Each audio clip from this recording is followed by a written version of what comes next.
Summer here, let's talk reptiles and amphibians.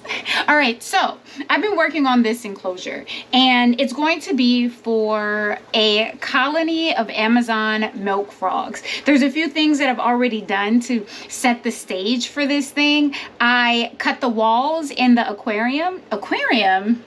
Wait, let's talk about that. So this thing that I'm using to turn into an Amazon milk frog habitat was an old school aquarium that has tunnels in between the two sides. This thing is about 100 gallons. So I'm really stoked about the size of it. And so, yeah, let's continue. I cut holes in the front of the acrylic wall so that I could create easy access. A lot of the acrylic has been scratched up over time. This thing was probably made in the 80s. That's when these types of aquariums were popular. So there's a lot of scratches in the acrylic. I don't really mind the scratches. I think that is going to give the milk frogs a little bit more privacy, but I also wanted to make sure that there is a point for easy viewing and also easy access. So I cut a hole in the front so that I can create a new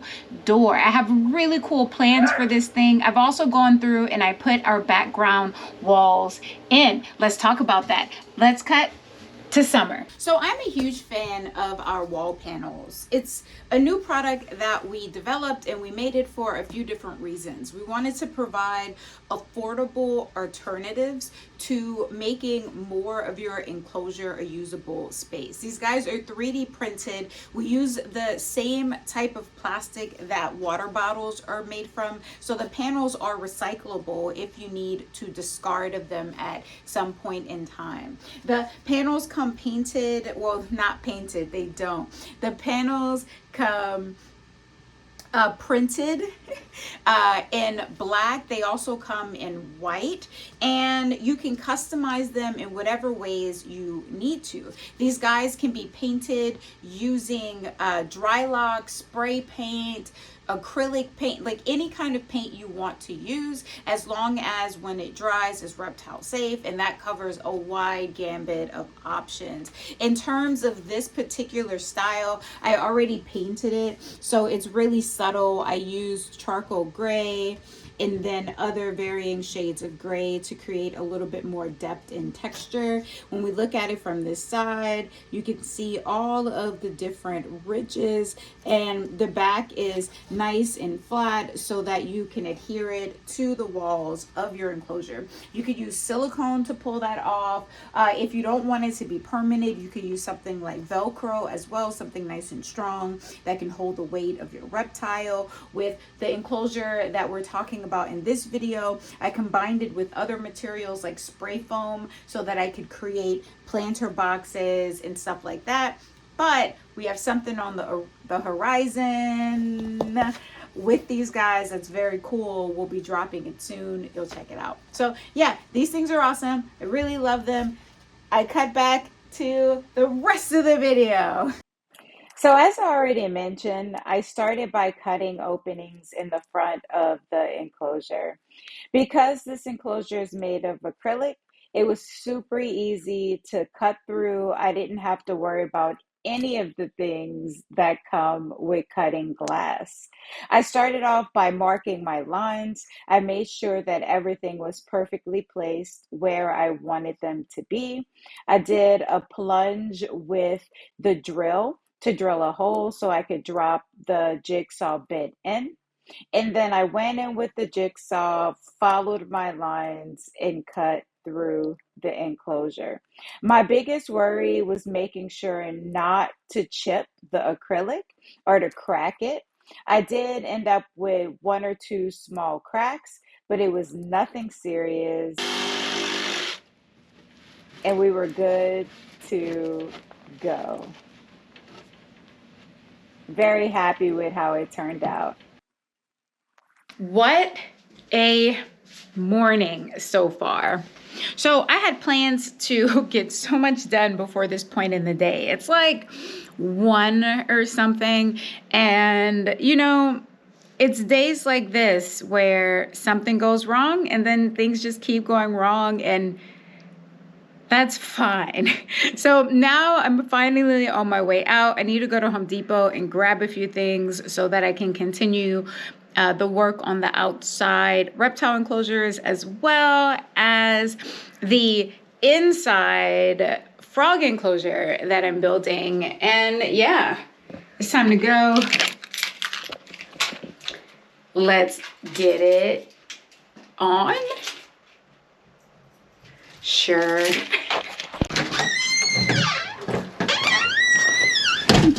I love our place rug.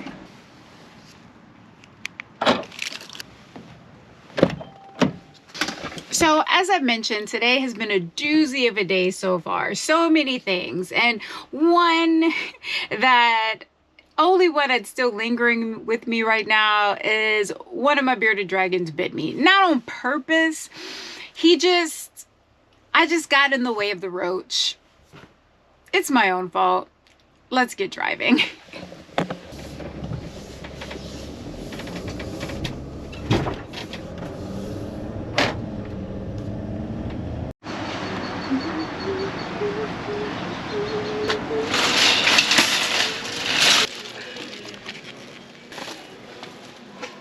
Oh, yeah.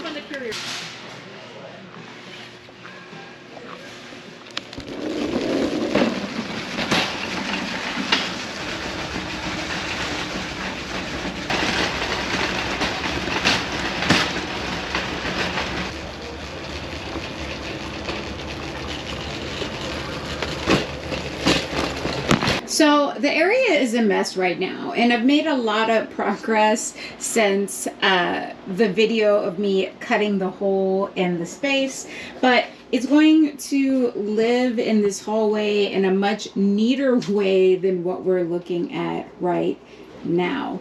I just set it up with a simple cinder block stand. I added the shelf up top with this filter box that I made myself. We can talk about that a bit later.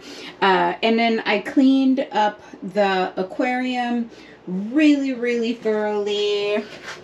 And I added these bulkhead drain holes at the bottom because I have a really specific plan for how I want to set up filtration. I also put this guy in place as well. It is a 20 by 20 by 8 acrylic aquarium. It could function as a sump, but I'm going to use it as a fish tank for plecos and for breeding plecos. I have a few albino plecos, albino het green dragon plecos, and then also calico. So I want to work at making albinos, calicos, and also green dragons. All of them are long fin. But yeah, I'm going to, in this space, eventually add another tank that is 18 by 18 by 36, which may also be milk frogs or another species of tree frog that I'm thinking about as well. So I'm about to start the process of building these tanks out. I'm super stoked because I'm going to use these guys. These are our 3D printed backgrounds for reptile enclosures as well as aquariums. So I'm going to use those guys as my base and build up from them. I'm stoked about using it for this aquarium, for this milk tree frog enclosure rather, X aquarium, because it's going to be really good for sticking moss to and having that moss be able to establish itself and grow on this material. So yeah, I'm going to start the process of scaping this bad boy. Let's get it. Here I'm removing all the remnants from cleaning the enclosure. I sprayed it down with water to knock down any of the left behind plastic from the cutting process. Once that was done, I flipped the enclosure on its back.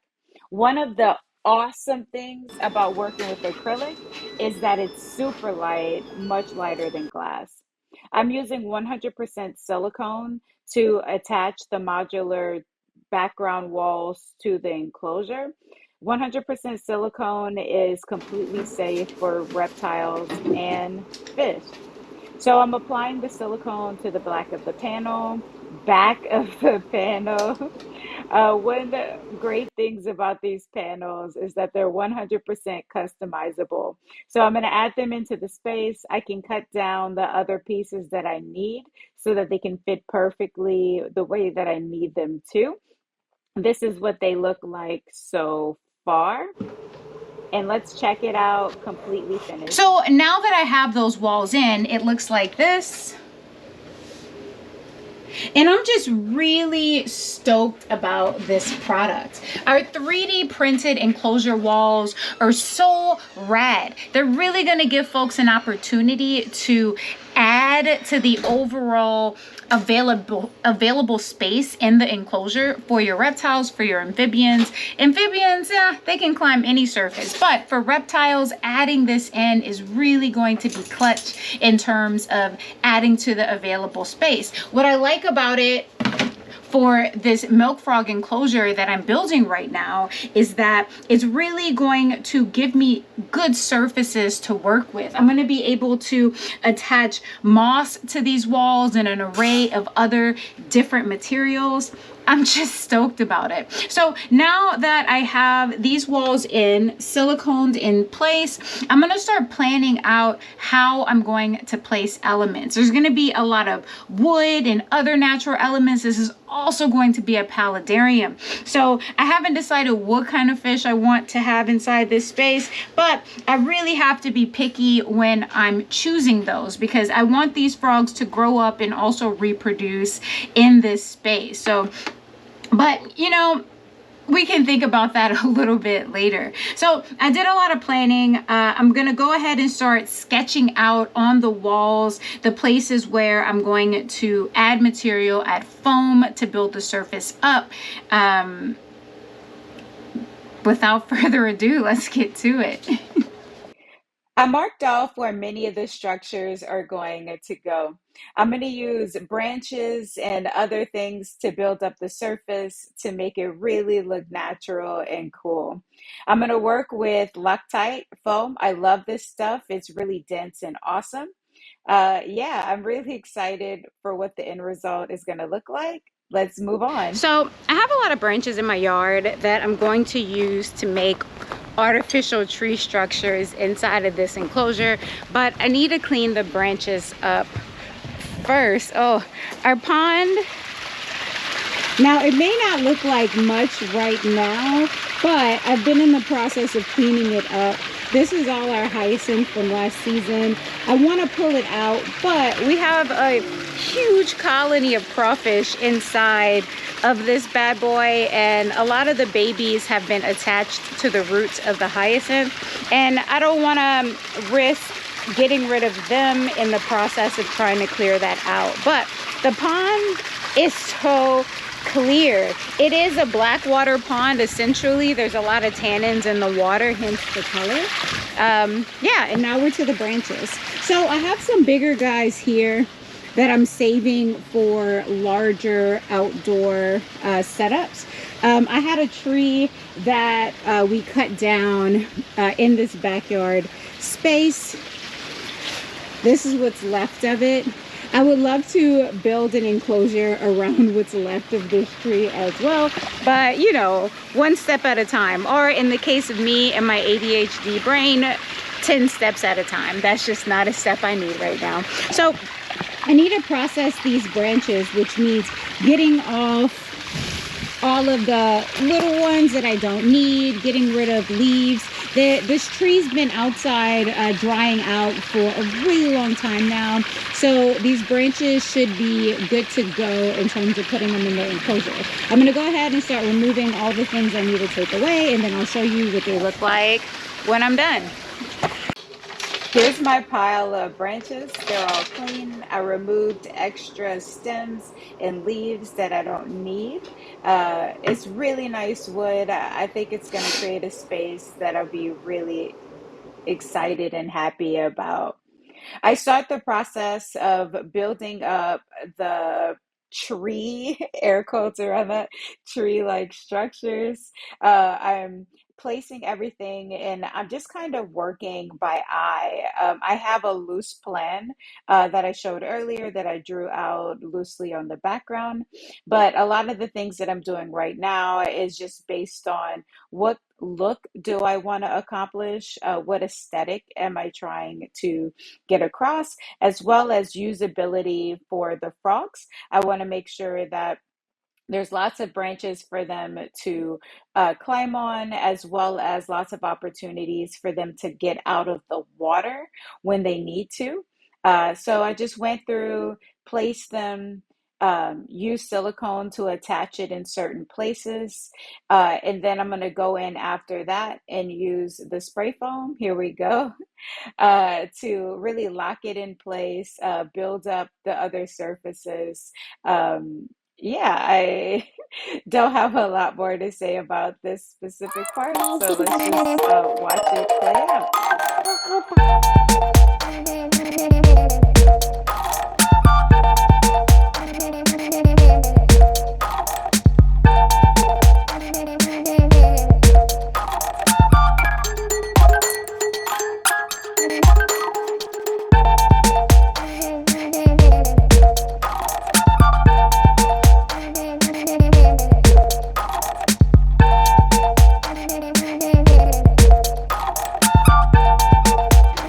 And this is where I am so far.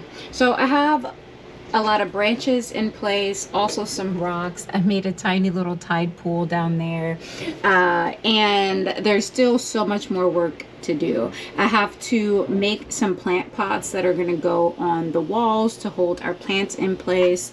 This is the other side. There's a oak bark hide here, as well as a nice rock in the middle of the water that they'll be able to use to get out of the water.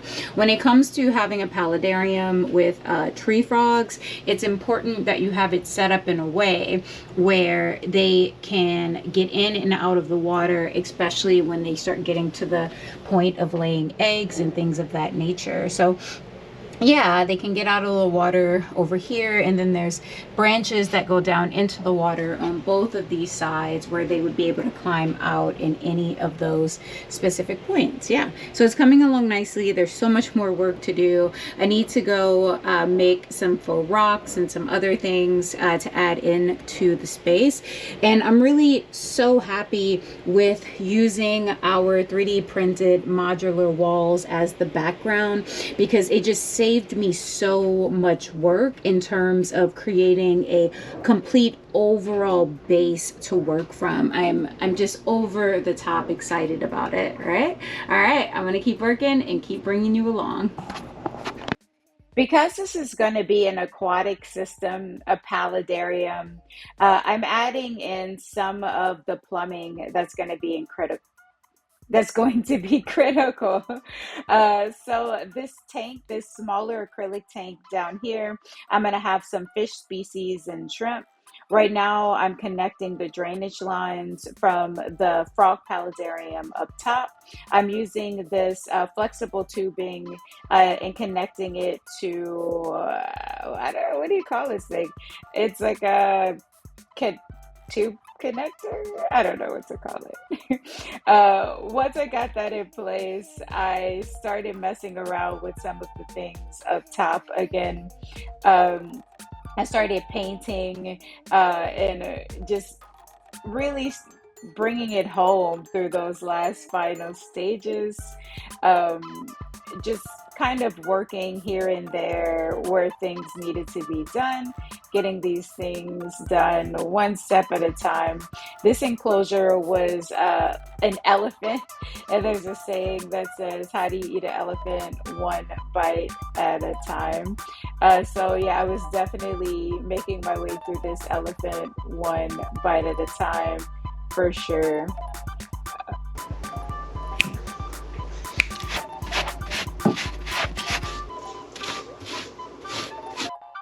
At this point, a lot of progress has been made.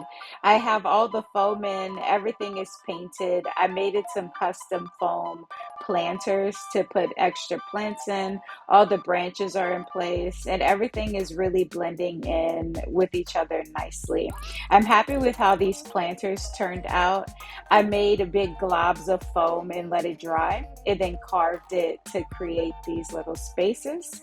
Yeah, I overall happy.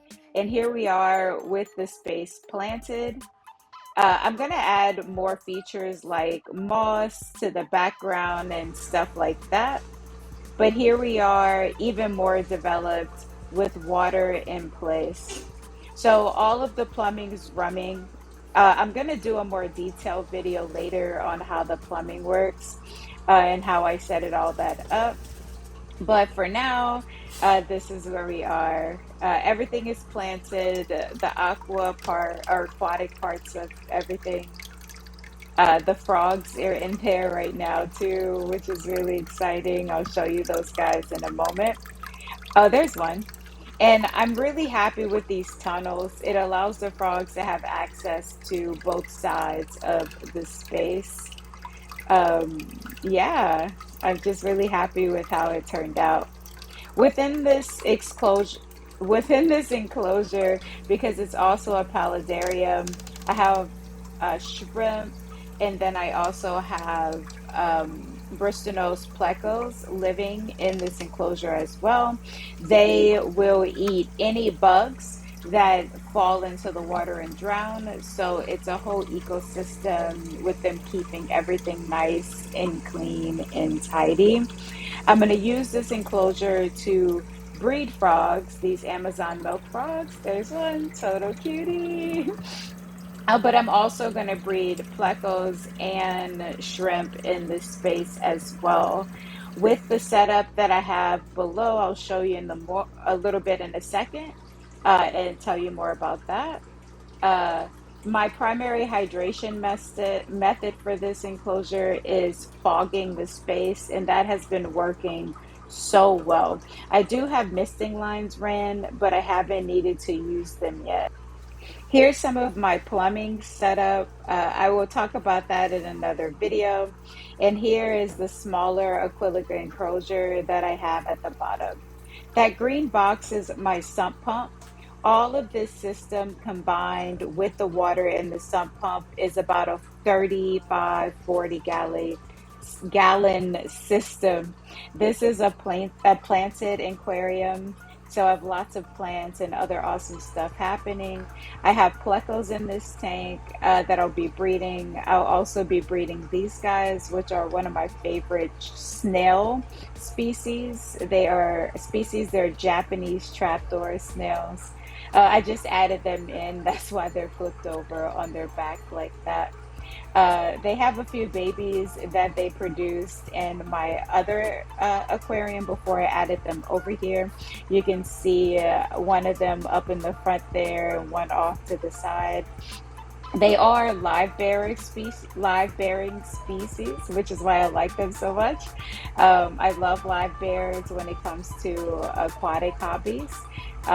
Here's one of the little babies right here up close, super cute. And then here's one of the adults up close. Just beautiful. I'm so happy with how this enclosure turned out. Thank you for watching and following along. If you liked what you saw, please subscribe and like the video. Bye.